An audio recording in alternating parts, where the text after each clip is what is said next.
दगड़ियों नमस्कार। कल मैंने एक वीडियो अपलोड किया था। आप सभी को अभिनंदन, अभिवादन और बहुत-बहुत धन्यवाद, उसके लिए बहुत-बहुत आभार। क्योंकि काफ़ी लंबे समय से मैंने भी उत्तराखंड में कई मुद्दों पे काम किया है और कई मुद्दों को लेके संघर्ष किया है और जिसका आज मेरे पास एक लंबा अनुभव है और बहुत सारी चीज़ों को मैंने देखा है, झेला है और अंदर से सहा है और उत्तराखंड के दर्द को अंदर से महसूस किया है। चाहे महिलाओं का दर्द हो, चाहे हमारे किसानों का दर्द हो, चाहे हमारे दूर-दराज में दुर्गम एरिया में रहने वाले युवाओं का दर्द हो, उनकी पीड़ा हो, उनकी समस्याएँ हों और चाहे हमारे वृद्ध लोग हों, जो लोग कई इलाज के अभाव में और दवाइयों के अभाव में दम तोड़ देते हैं या तो अस्पताल तक नहीं पहुंच पाते हैं। उनके लिए अस्पताल तो बहुत दूर होता है लेकिन शमशान बहुत नज़दीक होता है। ऐसा मैंने महसूस किया है, देखा है। इसलिए उस दर्द को मैंने बहुत बार सोचा कि मैं इस तरह की एक बातचीत सोशल मीडिया के माध्यम से सबके सामने रखूं, लेकिन आज एक दुख भी होता है। एक ट्रेंड बन गया है, एक अवधारणा बन गई है कि सोशल मीडिया पर हम लोग बात रखेंगे और उसका मतलब केवल सोशल मीडिया तक ही सीमित रहेगा और उस पर कोई एक्शन नहीं होगा, कोई क्रियान्वयन नहीं किया जाएगा। देखिए आज तक जो बैठकें, जो सेमिनार, कई गोष्ठियाँ और कई मैं कहूँगी कि बहुत बड़े स्तर पे, बृहद स्तर पे बैठकें की जाती थी, सेमिनार किए जाते थे। तो वातानुकूलित भवनों में बैठ के की जाते थे और बहुत ज़्यादा लग्ज़री भवनों में बंद किए जाते थे। तो उसी बैठक को ही मैं एक उसका, हालाँकि एकल रूप से ही मैं अकेले ही मैं आप लोगों को संबोधित कर रही हूँ या उस बात को मैं अपने आप के आगे रख रही हूँ, लेकिन एक खुला मंच है जहाँ पे हम लोग अपनी बात रख सकते हैं और उस बात के लिए एक दूसरे को हम लोग कन्विंस कर सकते हैं और अपने साथ आने के लिए आह्वान कर सकते हैं। ये एक बहुत अच्छा मंच है जिसका उपयोग उत्तराखंड के लिए हम लोग एक सही रूप में, सकारात्मक रूप से उसका हम उपयोग कर सकते हैं। इसलिए मैं इस बात को कहना चाह रही हूँ। क्योंकि कल जो हमने वीडियो अपलोड किया, कुछ साथियों का कहना था कि एक साथी का कहना था कि विपिन भट्ट जी का कहना था कि सोशल मीडिया पर सब लोग बात करते हैं लेकिन उस पर क्रियान्वयन वास्तव में नहीं हो पाता है। मैंने देखा है, मैंने महसूस किया है इस चीज़ को। लेकिन मैं चाहती हूँ कि हम लोग, जब तक हम लोग पहल नहीं करेंगे या इनिशिएटिव नहीं लेंगे उस चीज़ का, तो उसके लिए आगे कैसे काम होगा। एक छोटी सी पहल मेरी ओर से है और काफ़ी साथियों ने इसमें सकारात्मक रूप से मुझे जवाब दिया है। मुझे अच्छा भी लगा क्योंकि सब लोग पीड़ित हैं, सब लोग परेशान हैं। इसमें जगदीश भाकुनी जी का कहना था कि उनके चनौदा के जो इंटर कॉलेज है, राजकीय इंटर कॉलेज है, उसकी स्थिति बहुत ही ख़राब है। शिक्षा की चाहे छत टूटी है और बिल्कुल जो विधायक हैं वहाँ की और जो मंत्री हैं, उनके बगल का ही वो विद्यालय है जो कभी शायद देखने भी जाती हैं, नहीं जाती हैं। इसके अलावा मुझे अफ़सोस है, दुख है और उनके लिए और ऐसे नेत्री के लिए मैं कहना चाहूँगी कि उनको थोड़ा एक बार सोचना चाहिए कि किस प्रकार का नेतृत्व वो कर रही हैं और किस प्रकार के नेतृत्व की वो बात कर रही हैं। और दूसरा फिर शाहिद खान जी ने भी कहा है और गिरीश जी ने भी कहा है और बिस्सी जी ने भी कहा है, पंकज उपाध्याय जी ने कहा है कि ये दुख हम लोग झेल रहे हैं 22 साल से, लेकिन पहल कौन करेगा।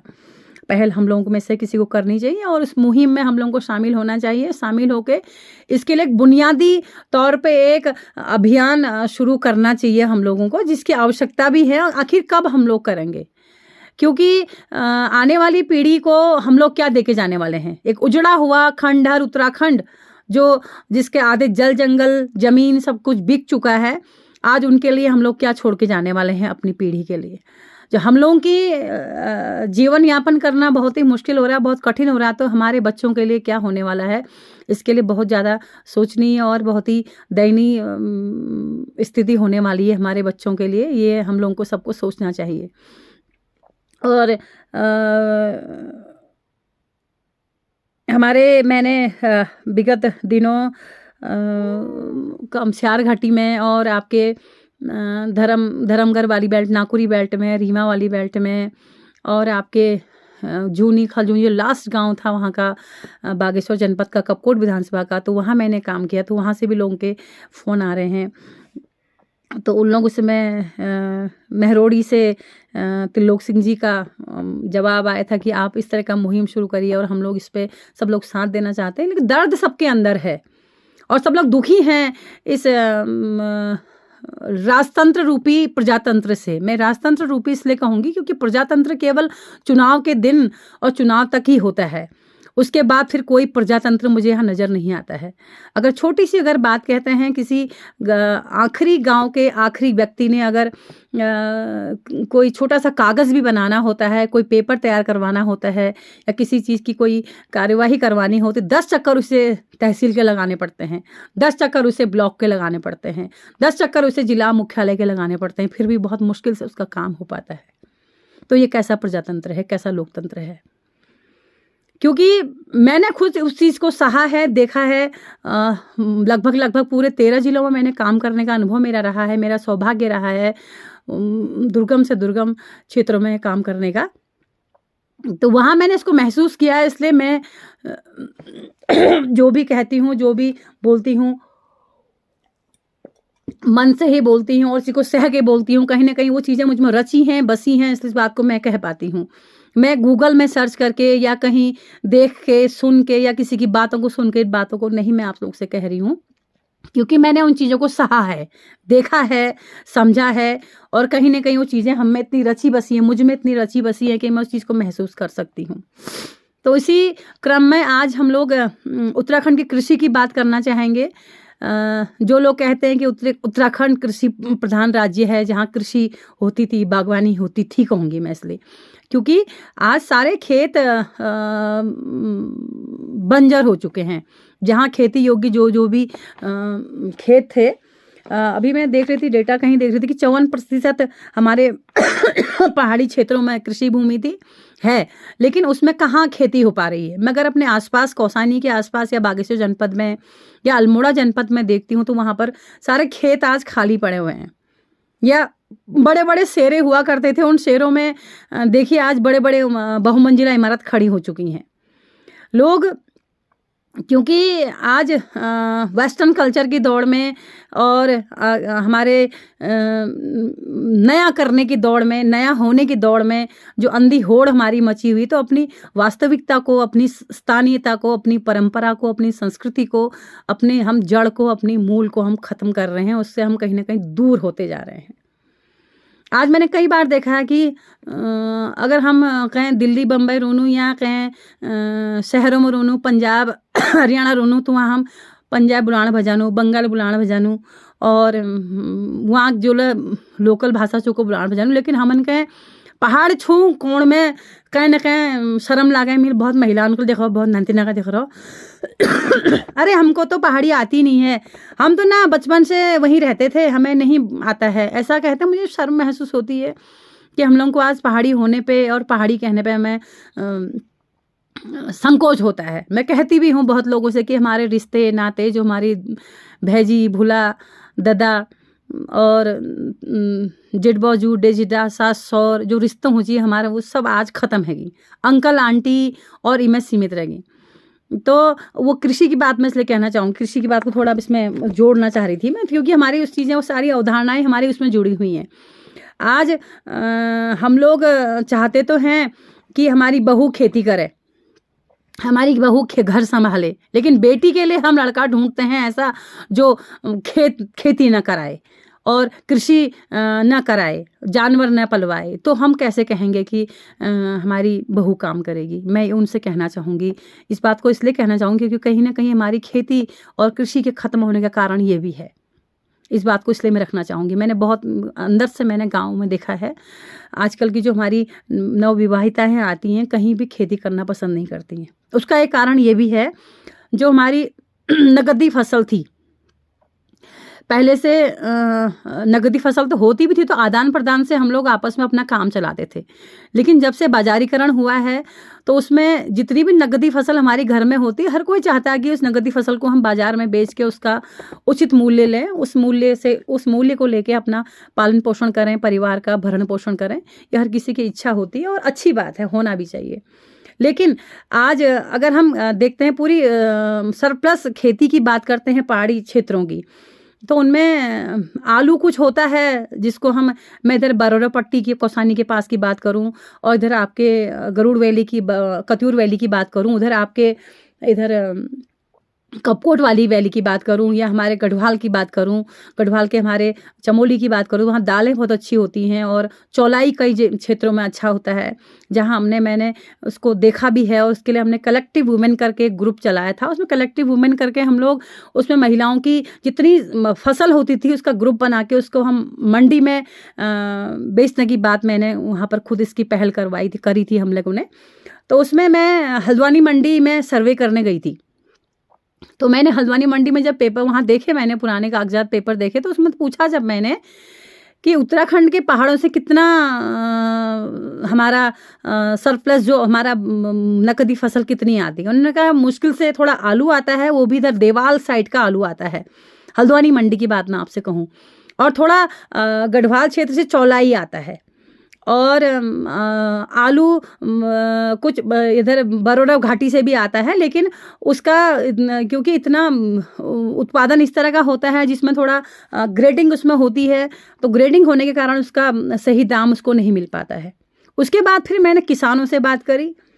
किसानों से बात करने का मालूम हुआ कि जो मंडी का फ्लक्चुएशन होता है, जो अब दाम ऊपर नीचे होता है, अप डाउन होता है, कभी ऊपर होता कभी नीचे होता दाम, तो उसके कारण किसानों को सही मूल्य नहीं मिल पाता है। और जो आड़ती होते हैं उसका फिर फ़ायदा उठाते हैं, और इसलिए किसान जो है कहीं ना कहीं निराश होता है। नगदी फसल को उगाने के बजाय उस चीज़ से निराश होकर उस चीज़ को उगाने की कम कोशिश करता है, और लगभग क्योंकि मेहनत बहुत होती है इस फसल में, और मेहनत होने के साथ साथ इसमें इतना खपना पड़ता है, तो किसान को अगर सही मूल्य अगर उसका नहीं मिल पाता है तो कहीं ना कहीं उसको फिर वो निराशा के कारण उस चीज़ को उगाना पसंद नहीं करता है। दूसरा, मैंने देखा अपने आसपास नाशपाती यहाँ बहुत होता था। आज बंदरों का आतंक कितना है। हर गांव में जाते हैं, कहीं महिलाओं की मीटिंग करते हैं, महिलाओं के साथ बैठते हैं, या कहीं भी हम जाते हैं तो हर किसी का एक ही सवाल होता है कि यहाँ पे बंदर बहुत हो गए हैं। वास्तव में हमको भी दिखता है कि बंदर बहुत हो गए हैं, लेकिन उसका एक कारण मुझे और दिखता है। पहले आज से 20 साल पहले, अगर 2 दशक पहले हम लोग देखें तो बंदर शायद तब भी इतने ही थे, लेकिन प्रत्येक गांव में, प्रत्येक क्षेत्र में और प्रत्येक इलाके में खेती होती थी। तो जितने बंदर आज एक जगह पे आ गए हैं, वो बंदर हर जगह बटे होते थे। तो और एक कारण और भी है, जो शहरी क्षेत्रों के बंदर आज छोड़ दिए जा रहे हैं हमारे पहाड़ों में, उसका कारण एक ये भी है। इसलिए भी लोग खेती को अब, क्योंकि सब्जी हमने बोई या हमने कुछ फल के बागान हमने लगाए, तो सारे बंदर उसको उजाड़ जाते हैं। तो इसलिए लोगों ने खेती की ओर, लोगों का जो एक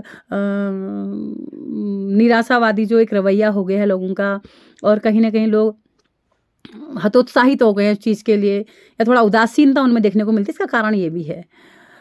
तो और मैंने देखा हमारा मडुआ आज मूल्य मिल रहा है, लेकिन मडुए का उत्पादन कितना हो पा रहा है। आज मूल्य बढ़ गया है उसका, लेकिन मडुआ उत्पादन उसका नहीं हो पा रहा है। कहीं ना कहीं उसका कारण है हमारी सरकारों की जो एक उदासीनता है हमारी कृषि को लेके। तो उसके लिए मैं कहना चाहूँगी कि इनको सोचना चाहिए हमारी कैश क्रॉप के बारे में। हमारी जो नकदी फसल है उसके उत्पादन के लिए हमारी धान की कई प्रजातियां पहले से होती थी, आज मुश्किल से 1-2 प्रजातियां धान की रह चुकी हैं, और वो भी जो उम्दा प्रकार की थी वो नहीं आज बची हैं। क्योंकि आज देखा है मैंने पहाड़ में कहीं भी हम देखते हैं भंडारण की व्यवस्था कहीं नहीं है। अगर हम आलू के कोल्ड स्टोरेज की बात करते हैं तो वो कहीं नहीं है। माल्टा, संतरा, सिट्रस इतना होता है, उसके लिए कहीं भी ऐसा कोई छोटी सी यूनिट यहाँ पे नहीं लगी हमारे पहाड़ी जिलों में, जहाँ पर उसके लिए हम लोग कह सकें कि हमारा सिट्रस का यहाँ से कोई हमारा पहाड़ी जूस बनकर निकले, हमारा जेली बनकर निकले, हमारा जैम बनकर निकले, हमारा अचार बनकर निकले, ऐसी कोई यूनिट नहीं निकली है। टमाटर हम लोग उगाते हैं, लेकिन टमाटो केचप हम उसका ही खाते हैं जो कंपनी का होता है, दूसरी कंपनी कोई हम खाते हैं। और अगर हम जैम की बात करें, जैम भी हम कंपनी का, अपने गांव का जैम हमारे कहीं को बाजार में देखने को नहीं मिलता है। एक आध अगर कहीं दिखते भी हैं तो बड़े शहरों में दिखते हैं। तो हमारे गांव में इस तरह का उत्पादन कहीं मुझे देखने को नज़र नहीं आता है, क्योंकि हमारी सरकारों की, हमारी जो हमारे जो नीति नियंता रहे, इनकी ऐसी सोच ही नहीं रही है, ऐसा इनका प्लान नहीं रहा है, ऐसा इनका माइक्रो प्लान नहीं रहा है जिसमें हम कह सकें कि यहाँ की नगदी फसल के लिए कोई इस तरह का प्लान बन सके जिससे कि हम लोगों को उसका पूरा लाभ मिल सके। तो कृषि के लिए कहने को बहुत सारी बातें हैं। कृषि के लिए क्यों नहीं हम लोग कृषि कर रहे हैं, उसका कारण कहीं ना कहीं हमारी व्यवस्थाएं हैं। मैं एक बार पंतनगर यूनिवर्सिटी गई थी, मैं गोविंद वल्लभ पंत यूनिवर्सिटी पंतनगर गई, तो मैंने वहाँ पे सवाल किया कि हमारे आप धान के खेती की बात करते हैं, शहरी खेती की, और गन्ने की बात करते हैं, लेकिन हमारे मडुए के लिए ऐसी कोई हाइब्रिड प्रजा क्यों नहीं ऐसी उत्पादित की गई, ऐसा क्यों नहीं बनाएगा जिससे कि हमारा मडुए का उत्पादन अच्छा हो सके। हमारे यहाँ चौलाई होती तो चौलाई के लिए ऐसा क्यों हाइब्रिड क्यों नहीं बनाई गई जिसके लिए हमारी चौलाई अच्छा हो सके। और ऐसा पहाड़ी फसल के लिए खास तौर पे क्यों नहीं ऐसा कुछ अनुसंधान किए गए जिससे कि हमारी फसलों में अच्छी उत्पादन हो पाता और उसकी मार्केट की व्यवस्था अच्छी हो पाती। तो कुल मिला के मैंने देखा कि हमारी सरकारों की, हमारे नीति नियंताओं के जो हमारा तथा कथित रूप से अपने को लीडर कहते हैं उत्तराखंड का, और उत्तराखंड के पहाड़ को हम बदल देंगे वाली बात जो लोग कहते थे, उन लोगों ने ऐसा कुछ भी कृषि के क्षेत्र में नहीं किया है। और दूसरा एक बात को मजबूती से मैं कहना चाहूँगी, किसानी हमारे यहाँ महिलाएं करती हैं, पुरुष भी करते हैं, लेकिन किसानी में कहना चाहूँगी खेतों में पूरी खपती महिलाएं हैं, लेकिन हमारे पहाड़ में आज भी महिलाएं किसान नहीं हैं। किसान की बात आती है तो कहीं ना, मैं अपने पुरुष साथियों से माफ़ी चाहूँगी जो लोग इस बात को, लेकिन आप लोग समझिए इस बात को, क्योंकि हमारे पुरुष जितने भी होते हैं, हमारे कहीं कोई सीमा में होते हैं, कोई हमारे किसी कंपनी में नौकरी के लिए बाहर शहरों में पलायन के लिए गए होते हैं, क्योंकि आपने देखा होगा कोरोना काल में कितने लोग वापस आए थे शहरों से। इस बात का प्रमाण तब है कि कितने हमारे बाहर पुरुष साथी लोग सब बाहर रहते हैं, चाहे हमारे भाई हैं, हमारे पति लोग हैं, या हमारे जेठ हैं, ससुर हैं, हमारे कोई भी देवर हैं, कोई भी सारे हमारे बच्चे लोग हैं, सब लोग कहीं न कहीं शहरी क्षेत्रों में नौकरी के लिए गए होते हैं। तो क्योंकि हमारी पहाड़ की जो बैकबोन है, यहाँ की जो मैं तो कहूँगी मल्टीटास्क मैनेजर है, जो घर से लेके बाहर से लेके घर से लेके बाहर तक, जंगल से लेकर खेत खलिहान तक हर क्षेत्र को संभालती है, तो कहीं ना कहीं किसान होने का हक तो होना चाहिए। और उसको किसान नहीं कहा जाता, उसको खाली किरसाण कहा जाता है। किरसाण यानी कि खूब का मजबूती से परिश्रम करने वाली। तो मैं इस बात को भी रखना चाहूँगी। और दूसरी बात, जो हमारी सब्जियां यहाँ उत्पादित होती हैं, उनके लिए भी ऐसा कोई यहाँ पे एक व्यापक रूप से ऐसी कोई नीति नहीं बनाई गई है। बागवानी की अगर बात हम करते हैं, उत्पादन की बात करते हैं, तो उसके लिए भी ऐसी कोई मजबूत पुख्ता नीति हमारे पहाड़ी क्षेत्र के लिए नहीं बनी है।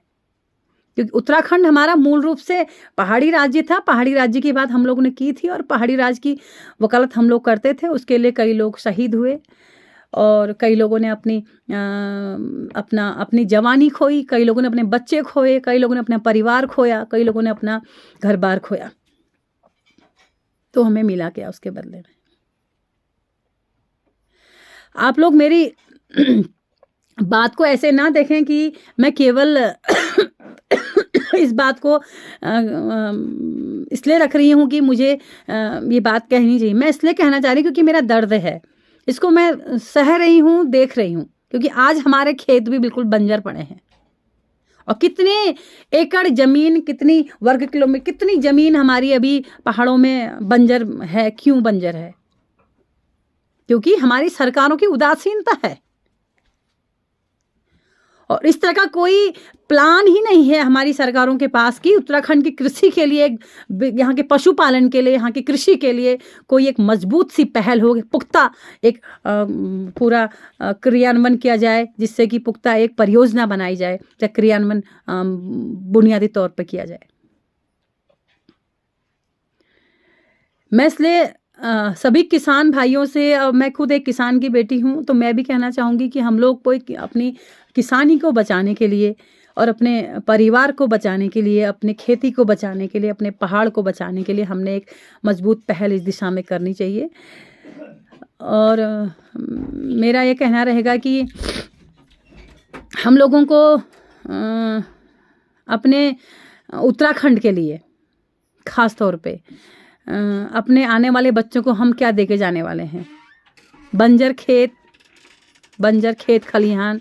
क्योंकि आज हम लोग बच्चों को सही शिक्षा दीक्षा की बात तो करते हैं, सही इंजीनियर डॉक्टर बनने की या किसी अच्छी सरकारी नौकरी की बात करते हैं, लेकिन अपनी ज़मीन से जुड़ने की बात हम लोग नहीं कर पाते हैं, उस तरह के संस्कार बच्चों में नहीं दे पाते हैं।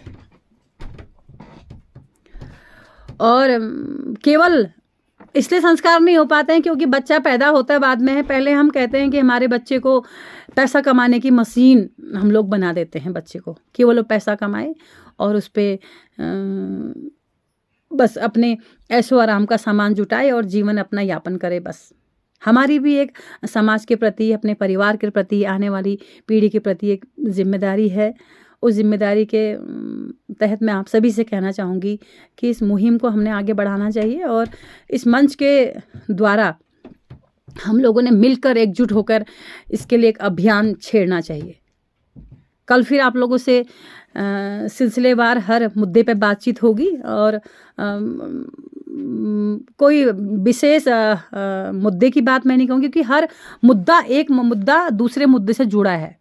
क्योंकि यहाँ पर हमने अगर कृषि की बात की है तो कृषि के साथ मैंने बहुत सारी चीज़ें एक साथ जोड़ी हैं, जिसमें शिक्षा को भी जोड़ा है, संस्कार को भी जोड़ा है, संस्कृति को भी जोड़ा है, परंपरा को भी जोड़ा है, हमारी सारी चीज़ों को जोड़ा है। तो हमारा जो पहाड़ में एक मुद्दा दूसरे मुद्दे से जुड़ा हुआ है, कोई भी मुद्दा अलग थलग नहीं है। तो इसलिए मेरा पुनः निवेदन रहेगा आप लोगों से कि अपनी किसानी के लिए, अपने खेती के लिए, अपने पहाड़ के लिए हम लोग एक मुहिम में आगे बढ़ें। और इसके लिए मेरा निवेदन रहेगा कि आप लोगों की जो भी सकारात्मक रूप से मेरे को एक गाइडेंस रहेगा, एक मार्गदर्शन रहेगा, तो हम एक प्रपत्र इसका तैयार कर रहे हैं। एक प्रपत्र मैं तैयार कर रही हूँ जिसको पूरे विषय को लेके, मैं सारी चीज़ों को लेके इसको पब्लिश भी इसको हम लोग करेंगे, इसको प्रकाशित करेंगे। मैं करूँगी इसको प्रकाशित अपने तौर पर, लेकिन आप लोगों के साथ मिलके, मैं अकेले नहीं। और एक प्लान बना रहे हैं कि हम लोग आपसी सहयोग से एक बड़ी बैठक इसकी करें और उस बैठक के तहत हम लोग इन मुद्दों को उठाएं। और एक ही मुद्दा नहीं, हमारे सारे मुद्दे, चाहे शिक्षा है, स्वास्थ्य है, पलायन है और हमारा बेरोज़गारी है, चाहे हमारी यहाँ किस्तानीयता है, हमारी परंपरा है, हमारी संस्कृति है, हमारा जंगल है, हमारा जंगल जल ज़मीन जो वाला ये है, सारी चीज़ें आपस में जुड़ी हुई हैं, एक दूसरे को जोड़ती हैं, एक दूसरे को कहीं ना कहीं आपस में बांध के रखती हैं। तो आप सभी को नमस्कार, धन्यवाद। और मैं चाहूँगी कि आप लोग इस पे अपना मार्गदर्शन दें और जो भी इसमें और सारी चीज़ें जोड़ सकते हैं उसके लिए मुझे अपनी राय देंगे। नमस्कार।